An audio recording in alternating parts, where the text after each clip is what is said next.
Là, aujourd'hui, ce que j'ai apporté, parce que j'ai pas 2 millions de djembés, j'ai apporté des boomwhackers. Ça, c'est un instrument, c'est comme une série de musique, de bâtons musicaux qui sont super pour enseigner parce que ce qui est le fun, c'est qu'il y a un aspect mélodique, puis il y a un aspect aussi rythmique. Puis moi, j'ai beaucoup travaillé avec ces instruments-là parce que tu peux enseigner différentes notions. Puis c'est intéressant. Puis c'est facile, assez facile à apprendre. Donc, quand je travaille avec ces instruments-là, je demande aux gens de faire des rythmes. On va passer à travers différents rythmes. Et puis aussi, après ça, je demande, on fait comme un cercle d'improvisation.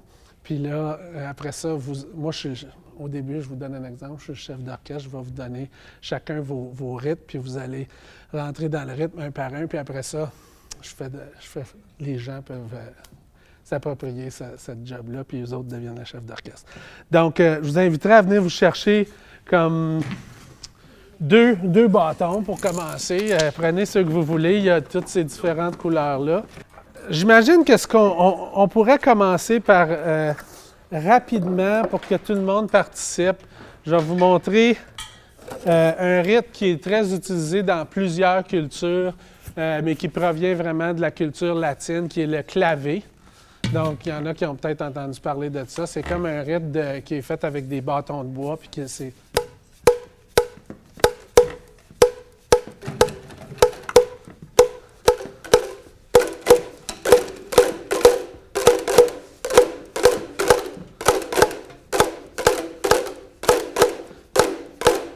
OK, je vous inviterai à vous lever, puis on va commencer à faire une bonne façon de tenir le tempo. Bien, pas ceux qui ont des djembés, vous n'êtes pas obligés de vous lever tout de suite, mais si vous voulez faire le clavier avec nous autres, mais après ça, on va vous rentrer dans le... Donc, on va bouger en 4-4, donc 1, 2, juste comme ça.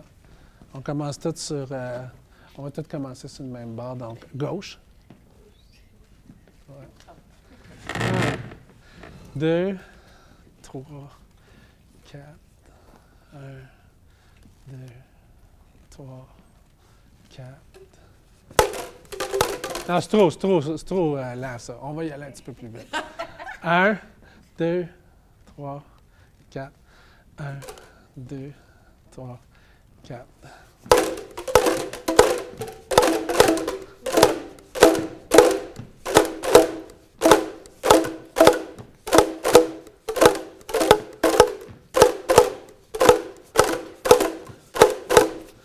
Je vais vous faire passer un par un.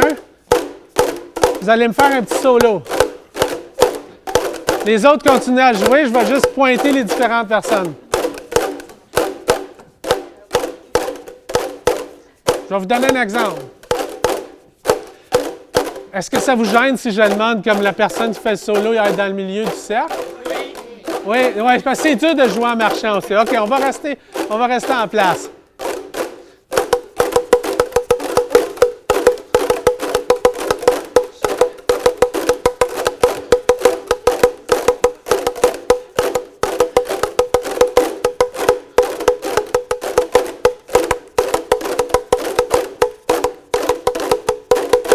Ça, je vous donne ça juste pour vous montrer que je joue tout le temps contre le beat. Donc, ça, c'est une technique. Vous n'êtes pas obligé de faire un solo si longtemps que ça. Donc, on va y aller. OK, on va y faire.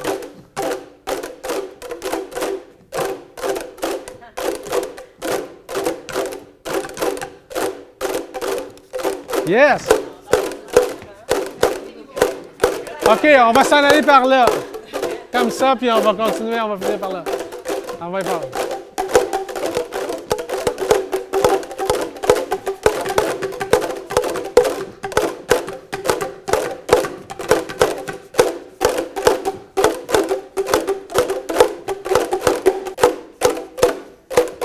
OK, on descend de niveau.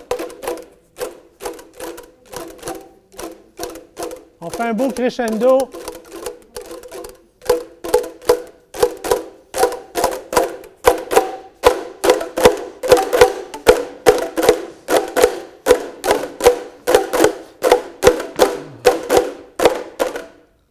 Hey, bravo!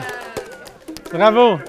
Donc là, pour enseigner, premièrement, vous êtes vraiment bon parce que c'est assez rare quand même que le rythme reste si stable tout au long, surtout quand les gens prennent des solos. Puis c'est assez rare aussi que pas mal tout le monde prend des solos où c'est pas, des fois ça envoie tout le groupe.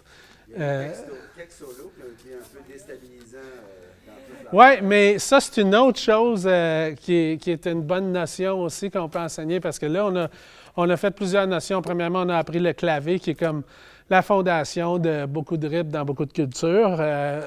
Puis, on a aussi appris à s'écouter, à jouer ensemble. Et puis, on a travaillé aussi des notions de dynamique, donc plus fort, moins fort, l'écoute, rentrer ça quand les autres, regarder les personnes, l'improvisation un petit peu parce que tu ne sais pas trop tôt quand les gens vont rentrer dans leur solo. Donc, il faut vraiment que tu sois à l'écoute. Puis, à l'écoute aussi, ça fait partie de ça. Quand il y a quelqu'un qui a un sens du rythme un peu plus personnel, disons, comme on peut...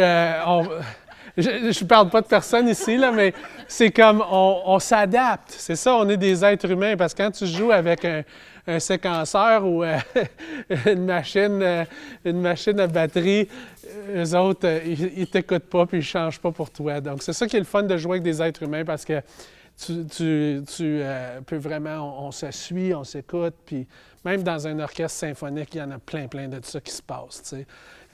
Il y a un chef d'orchestre, puis tout le monde lit la musique, mais cependant, c'est sûr qu'ils s'écoutent les uns les autres, puis qu'ils travaillent ensemble à ce niveau-là.